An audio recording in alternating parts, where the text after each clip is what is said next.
Start with a linear function, which when graphed, of course, is going to create a line. You can identify a linear function from an equation by seeing your variable has a degree of the invisible 1 here in our exponent. On a table, notice my inputs are going up by 1, and my outputs here have a common difference from 8 to 6, 6 to 4, 4 to 2, 2 to 0. I'm seeing they're decreasing by 2. So there's a constant difference there. And notice it will, of course, align with the slope of your line. A quadratic function, when you look at its table, again, my inputs are going up by 1, but my outputs do not have a common difference. 1 to 4 is going up by 3, and then 4 to 9 up by 5, so on and so forth. So they don't have a constant first difference, but in a quadratic, what we want to look at is the second differences, meaning when I go from 1 to 4, that's going up by 3, and then up by 5, and then up by 7. Think about the numbers I just said, 3, 5, 7. Those are not the same. However, the difference between 3, 5, and 7 are all 2. So there's a common second difference.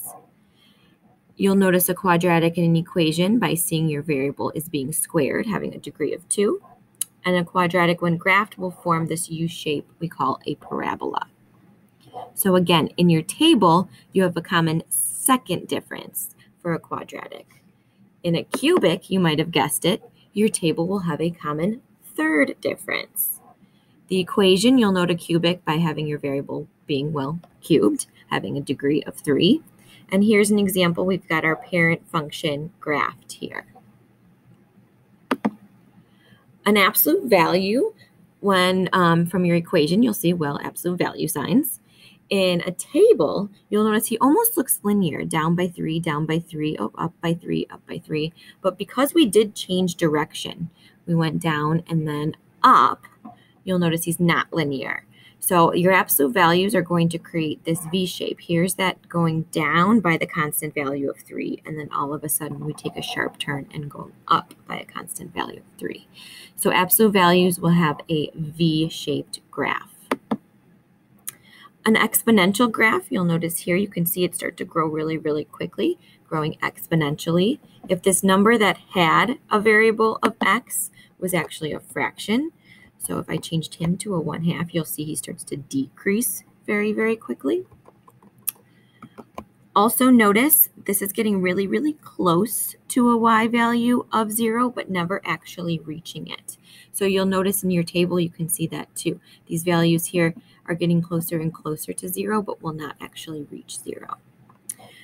So in your equation, kind of said it a few seconds ago, but an exponential function will have a variable in the exponent.